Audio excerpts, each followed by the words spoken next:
This, this was my neighbor's Christmas gift to me. A urinating Santa with a steady, glowing stream aimed right at my front door. It was his grand finale, the star of a holiday display that had gone from festive to genuinely frightening. And it all started with one simple Thanksgiving request that pushed an award-winning holiday decorator completely over the edge. It's funny now, well, not haha funny, to think that just a few weeks before I actually admired the guy's Christmas spirit. Before the war there was Bill. And before the conflict Bill was, well, he was that guy. You know the one. Every neighborhood has one. The guy who turns a holiday into a competitive sport. For Bill Ansell, that sport was Christmas. For 11 months out of the year, he was just the quiet electrician across the street in Ross Township, a suburb of Pittsburgh. He kept to himself.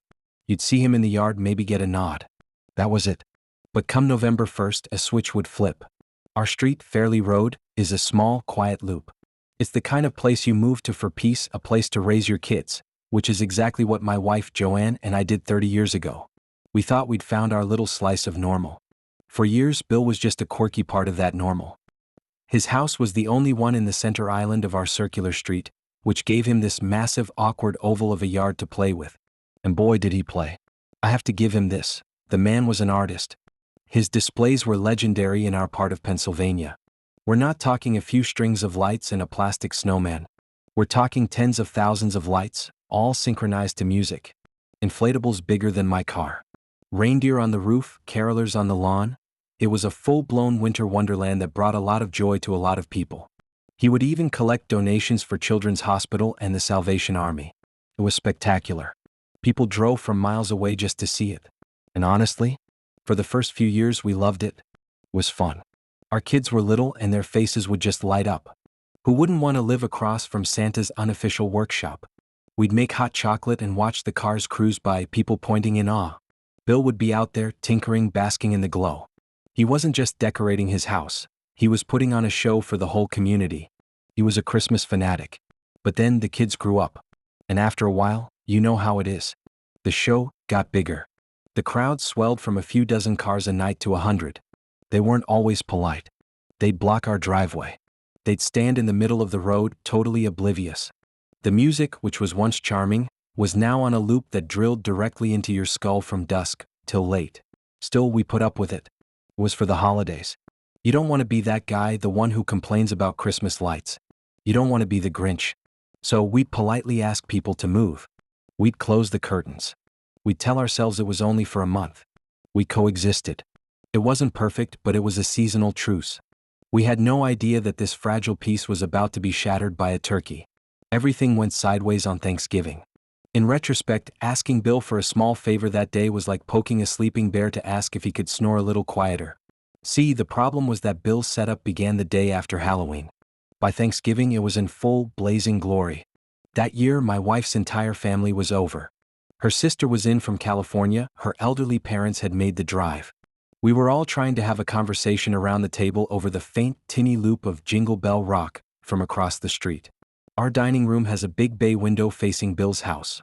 That year, he'd installed a new centerpiece, a massive, multicolored star that flashed with the intensity of a lighthouse beacon. Every 3 seconds, it would pulse, flooding our dining room with strobing red and green light. It was like trying to eat Thanksgiving dinner at a disco. My father-in-law has sensitive eyes, and you could just see him wincing with every flash. Finally, my wife gave me that look. The "you have to do something" look. So I did. I waited for a lull, excused myself, and walked across the street. I wasn't mad. I was just a guy trying to have a peaceful dinner with his family. I remember rehearsing it in my head. "Hey Bill, happy Thanksgiving. Display looks great. Just one small favor." I found him in his yard, adjusting a spotlight on a reindeer. "Hey Bill," I started, trying to sound neighborly. "Happy Thanksgiving." He just grunted, didn't even look up. "Listen," I went on, "the display is incredible. As always. But I was wondering, just for a couple of hours while we eat dinner, if you could maybe dim the lights a bit? Or maybe turn off that new flashing star. It's shining right into our dining room." He stopped what he was doing. He slowly stood up and turned to me. The guy's face was pure ice.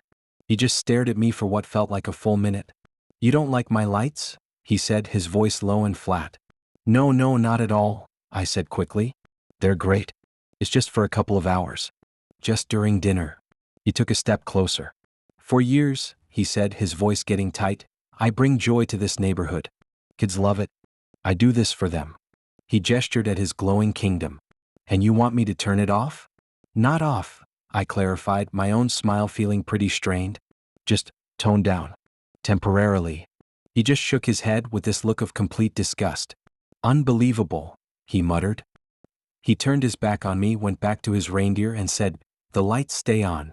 The whole thing was a total overreaction, but I figured I'd just wounded his pride. I walked back, defeated, and told my wife. We drew the heavy curtains and got through the rest of the meal. I thought that was the end of it. I figured he'd be grumpy for a day and we'd move on. I couldn't have been more wrong. That wasn't the end. That was the beginning. The next day, the retaliation started. It was subtle at first. Petty. I went to get the morning paper and noticed the giant, flashing star was still there.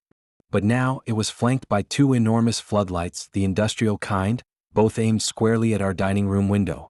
They weren't festive. They were a clear, unmistakable message. I tried to ignore it. He was being childish and I wasn't going to get dragged into it. Joanne and I just decided to avoid the dining room for a while. It was annoying, but we could manage. But then a few days later, the sound changed. The loop of Christmas carols was gone. Now, it was a single song on repeat all day and all night. Grandma got run over by a reindeer. Not a nice version. A novelty version with goofy sound effects and a gratingly cheerful singer. Over and over and over. I still tried to be polite. I left a note in his mailbox. Hi Bill, hope you're well. Would you mind changing up the music? It's getting a little repetitive. Thanks. The next day, the note was taped to my front door. Scrawled across it in thick red marker was one word, N.O. That's when the decorations started to change. One of the cheerful plastic carolers at the front of his display was suddenly missing her head. Just a clean plastic stump. A few days later, a Mickey Mouse inflatable appeared, not waving hello, but hanging from a tree branch by a rope. The whole vibe of the street was curdling. Families who used to cruise by slowly now sped past, their kids pointing with confusion. He even started putting up signs. Not festive ones. Large hand-lettered boards. One read, Some people hate JOY. Another, right next to the decapitated caroler, said, This is what happens when you complain. My neighbors started asking, What's going on with Bill? I just shake my head. I think he's going through something, I'd say, not wanting to admit my simple request had unleashed this holiday horror show. The worst part was the sleep deprivation. The floodlights were so bright they bled through our blackout curtains. Our bedroom felt like it was bathed in a constant, pale glow. And that song, that mocking song about a dead grandma, became a kind of torture.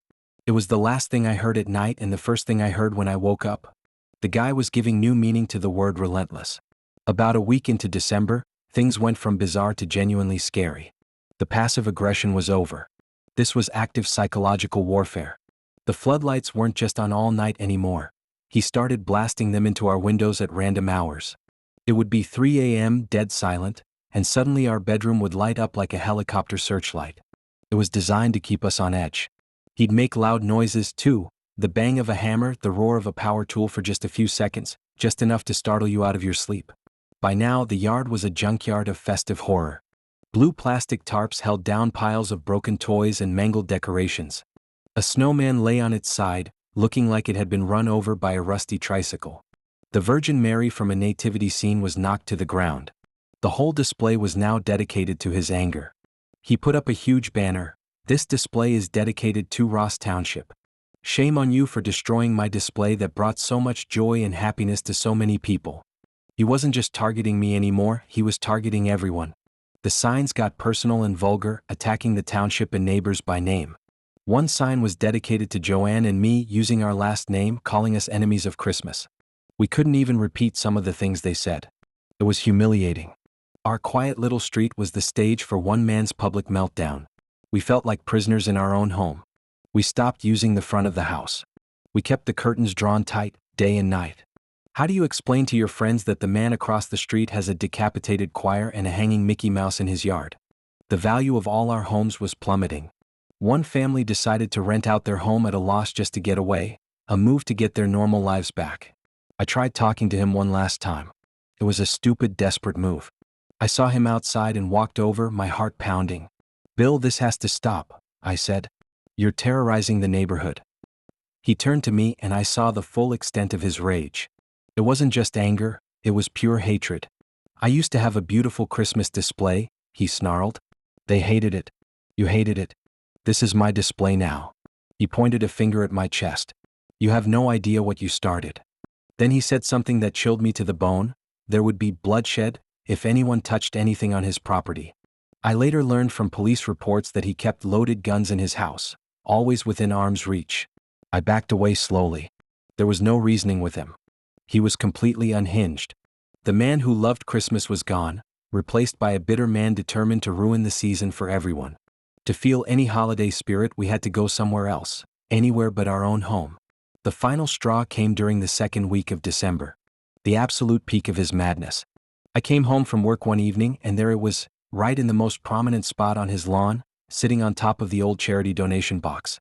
A life-sized Santa Claus. But this Santa wasn't holding a bag of toys. This Santa was bent over, and from his groin, a string of yellow lights formed a steady stream aimed directly at my front door. At night, it lit up to look exactly like a urinating Santa. I just stood there on my driveway staring. I couldn't believe it. It was so juvenile, so crass, and so deeply personally insulting. It was a declaration of victory in his sick little war.